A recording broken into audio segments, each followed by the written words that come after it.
sa pagkamatay ng Ateneo de Manila basketball athletes na sina Rene Baterbonia at Divine Adili sa gitna ng kanilang training noong June 8 sa Aurora, nilabas ng PNP Criminal Investigation and Detection Group o CIDG ang listahan ng mga taong nais nilang panagutin.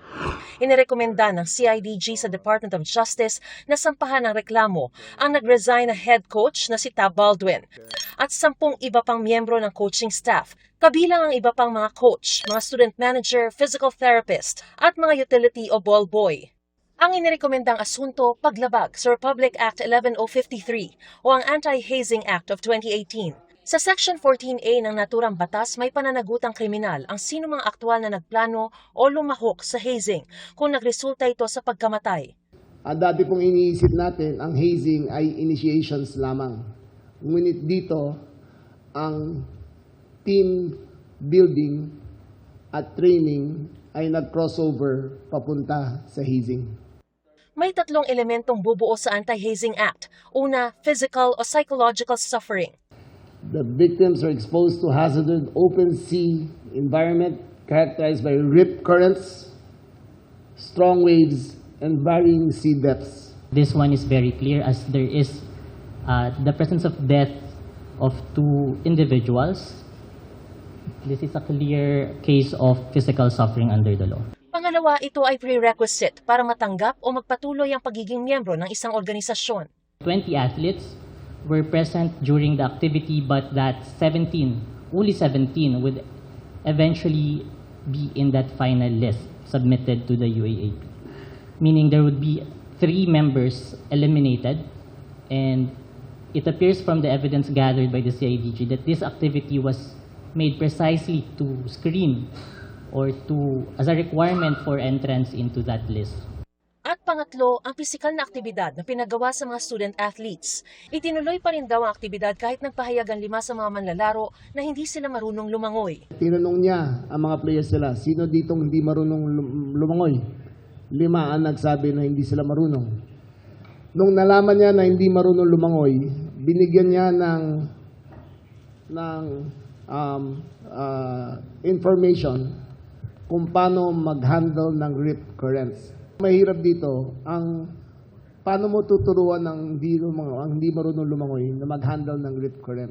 Ayon kay Secretary Remulla, maaari raw sanang naiwasan ang trahedya dahil lumalabas sa investigasyon ng CIDG na noong 2016 ay may kapareho na ring team building activity na nangyari na inorganisa si Baldwin para sa Ateneo Men's Basketball Team kung saan may muntikan na rin daw malunod.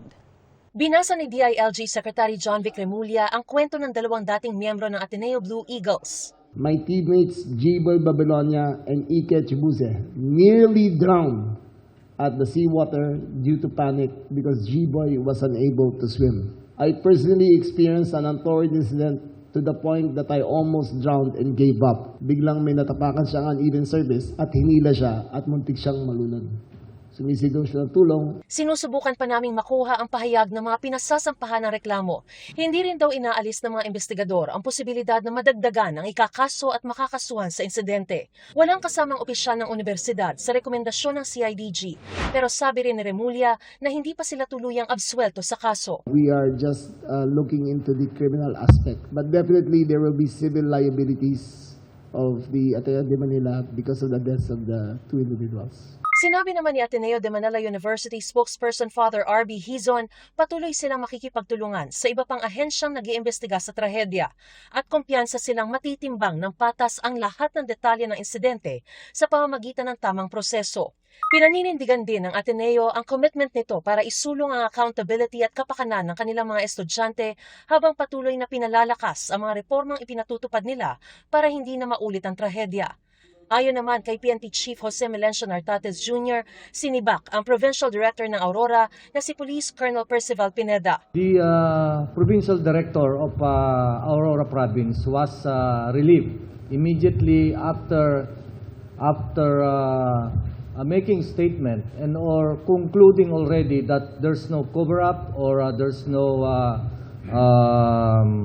walang nangyari na hindi maganda or foul play in that fateful day of June 8. Okay? Dapat inimbestigahan lahat. Mariz Umali, Nakatutok, 24 Oras.